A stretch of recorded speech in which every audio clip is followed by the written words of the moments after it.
What is the rate of GST? Rate of GST is given to you as 12%. So obviously it has to be distributed between CGST and SGST. At each point in the supply chain, it has to be distributed as 6% and 6%. So manufacturer is paying a CGST of 6% on his selling price, Sir, 15,000. Yes. sir, where we don't give GST, GST. Everywhere you give, there is nothing called GST. There's nothing called not paying GST. Everywhere you give. So, it's written essential items including unpacked food 0%. From, repeat your, Essential repeat. items Hmm. including unpacked food 0%. Essential items. Essential, and there are certain items that have been included, yeah, that have been excluded from GST. There are certain items that have been included from the GST, so that because so as to keep the prices of these things under control. Okay, so those items that are excluded, so that is okay. But for most of the items that you use daily, you are actually paying GST. Even if you're not paying GST, you are definitely paying some sort of tax or the other. Either you are paying excise duty, or you are paying, customs duty. Something or the other, definitely you are paying. Nothing comes for free. Okay. Even the ration shop that you go, ration shop that you buy rice for 2 rupees. Nowadays you're getting it for free. But ration shop, if you go, if you're getting it for 2 rupees, even that includes certain taxes. So that is everywhere you pay taxes. All those GST excluded, all those are all just eyewash.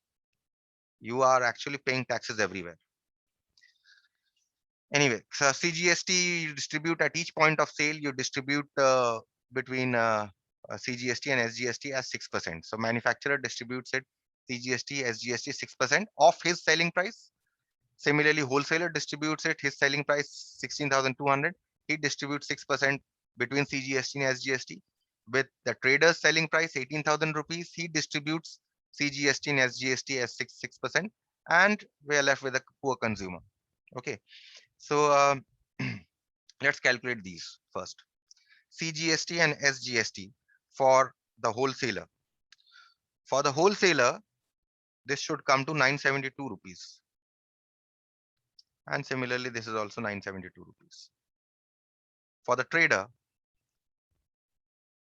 this comes to 1080 rupees. And this also comes to 1080 rupees. Now, what is the consumer paying? Now, see here. The consumer pays selling price of the trader, 18,000 plus this 1080 CGST. What it does is that when the trader is selling, this 1080 he adds in the bill. Now, I showed you the bill, the selling price and the CGST and SGST. So he adds CGST 1080 in the bill. So that means your CGST becomes 1080. And he also adds the SGST here, 1080 in the bill. So that the total bill amount for the consumer becomes 20,000, 20,000, 20, 160. 160. Okay. So once we have drawn this entire chain, okay, now we shall answer some questions before, not the question that are there in the in your exercise 1, 2, 3, 4, not these.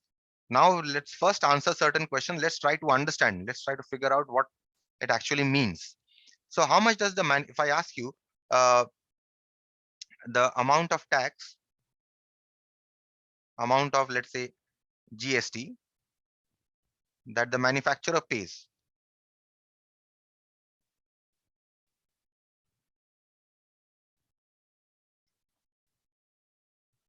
to the state government, let's say central government first, to the central government.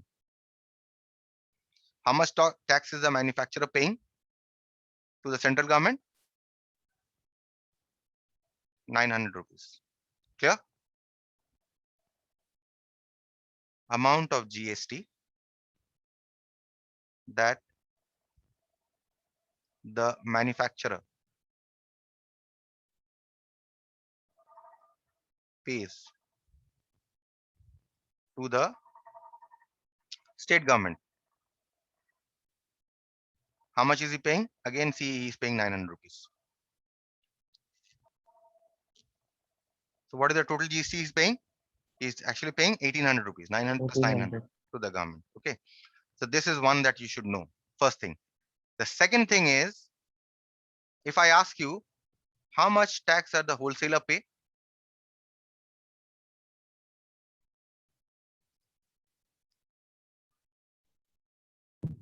1800 plus. Wholesaler pays to the central government. How much does he pay to the central government? Now look here, there's a difference.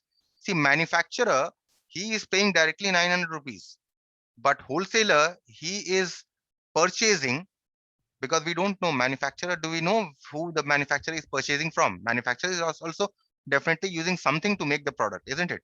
To make the mobile phone, suppose he is purchasing the screen, the LCD or the LED, he's purchasing the camera lens, right? He is also purchasing something or the other, and then for he is doing and then he's assembling everything, and then he is manufacturing, and then he is selling, right?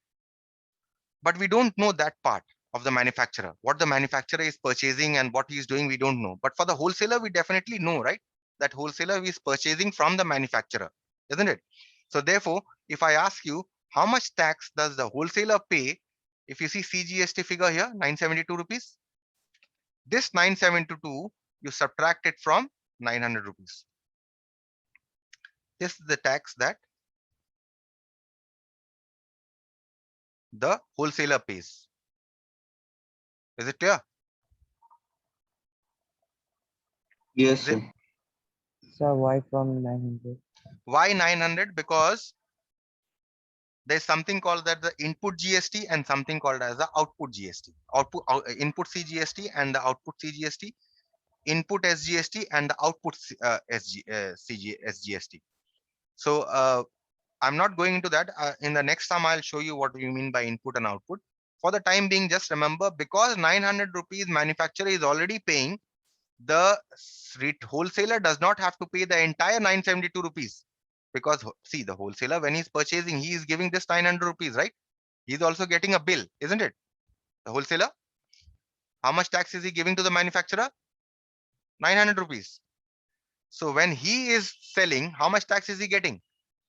972 rupees, isn't it? So this difference he must pay to the government. Clear with this? I will come to the concept of input and output. For the timing, just understand that when you know the that the wholesaler has purchased from somewhere, then you have to subtract this from this. Okay.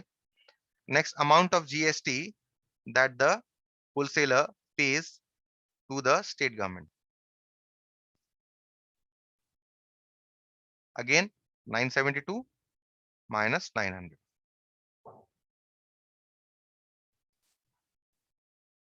So what is the total tax that he's paying? Total tax that the wholesaler pays, 72 plus 72, which 72. is 144. Okay. Next, for trader, amount of GST that the trader pays to the central government. You know, the trader is purchasing from the wholesaler 1080, the tax is getting on selling, and he's purchasing. How much tax is he paying? 972 rupees. So you take the difference of these two.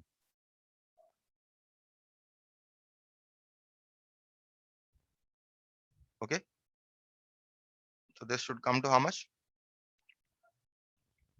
1080 minus 972 will be 108. 108. Similarly, if I ask you the amount of GST that the trader pays to the state government. Similarly, this is 1080 minus 972, which is again equal to 108. So what is the total tax that he's paying? The trader, 108 plus 108. So he's paying how much? 216 rupees total tax he's paying. Okay, and now the question is, how much does the consumer pay? Consumer pays how much? 20160. Consumer is paying 18,000 rupees plus he's paying this 1080 in the bill, and he's also paying this 1080 in the bill. So he is actually paying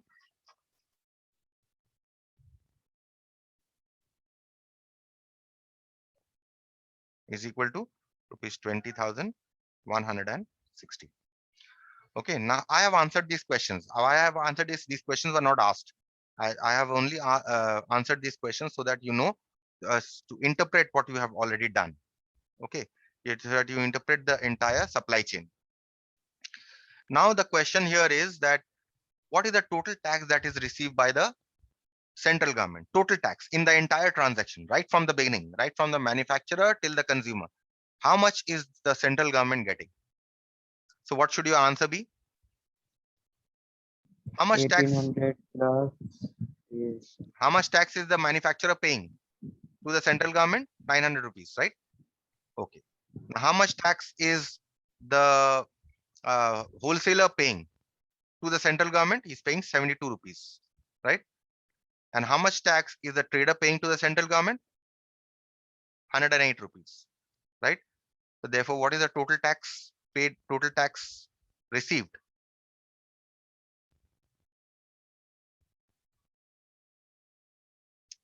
By the central government? What is the total tax received in the entire transaction, right? From manufacturer till the consumer. It is 900 rupees plus tax paid by the wholesaler plus the tax paid by the trader, right? 1080. So this should be equal to 1080. 1080 rupees. Now, next question is, what is the total tax received by the state government? Again, how much is the manufacturer paying to the state government? 900 rupees. How much is the manufacturer paying to the state government here? 72 rupees. And he's paying 108 rupees. So he's also paying the same amount to the state government. So this is 900 plus 72 plus 108. So he's paying, so entire tax amount to the state government is also 1080. Is it clear?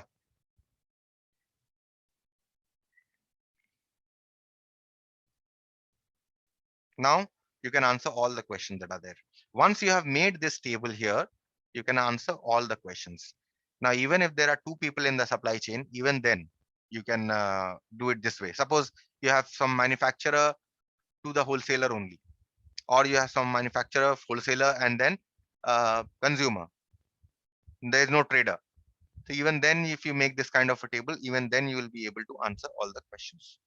Okay. So main thing is, if you can make this table and you can interpret this table, you can answer any question from GST, any question. So look at this question here. First question, the amount of tax under GST received by the central government. I've already calculated here. The amount of tax received by the state government from the wholesaler. How much is the wholesaler paying to the state government? This one, right?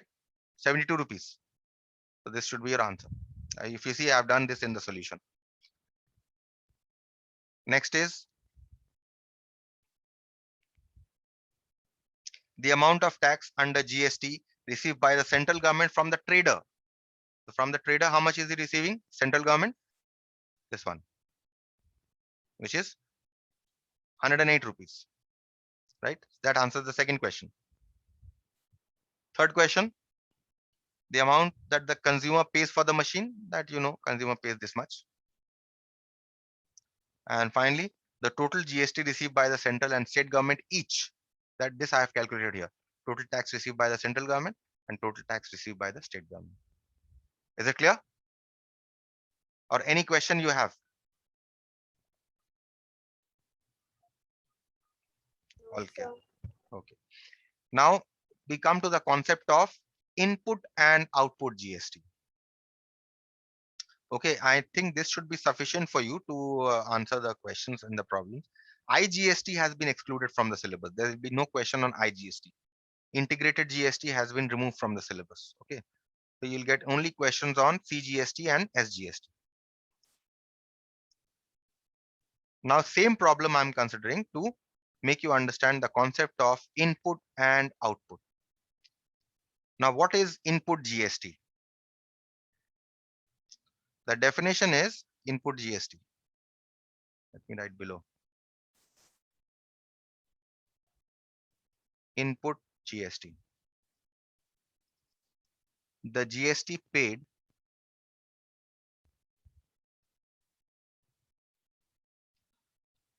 while purchasing an item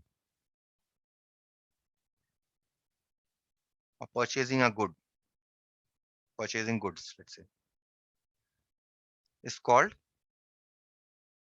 input GST. So when I'm purchasing something, I have to pay the tax, right? If I'm purchasing something from you, then I am paying the selling price and I'm paying the tax also to you. So that is my input. So for example, now input GST, look here, wholesaler, he's purchasing from the manufacturer, right? So what should be his input? 9. Input CGST. How much tax is he paying? He's paying 900 rupees, right? Input CGST is 900. Input SGST is how much for him? Also 900. 900. This 900 rupees. Clear? The concept of input. Yes, sir. What about the trader? What is his input GST? Input CGST. 972. Yes, it is 972. What is his input SGST? 972. It's also 972. Right? Now comes the concept of output. On sales. Output GST. The GST received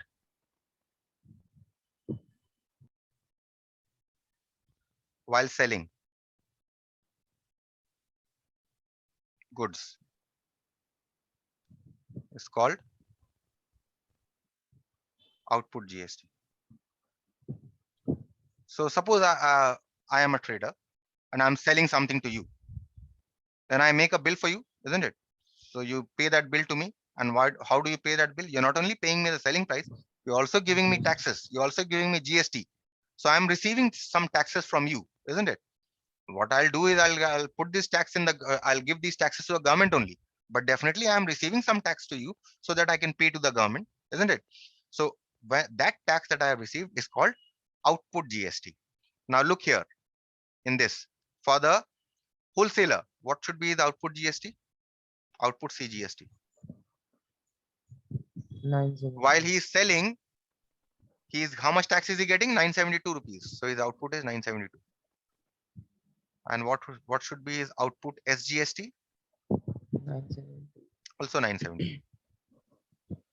And similarly here, output CGST 1080. is 1080 and output SGST is also 1080. So now if I ask you, how much tax does the wholesaler pay to the say the state government or central government, let's say, how much tax does the wholesaler pay to the central government? Then what are we doing? We are subtracting 972 from 900, right? So what we are doing is we are subtracting the output from the input. Understood? Is it clear?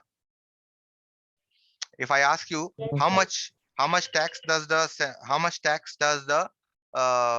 wholesaler pay to the state government, what am I actually doing? 972 minus 900, right? I'm subtracting these two. So what am I actually doing? I'm actually subtracting the output from the input. Clear? Similarly here also.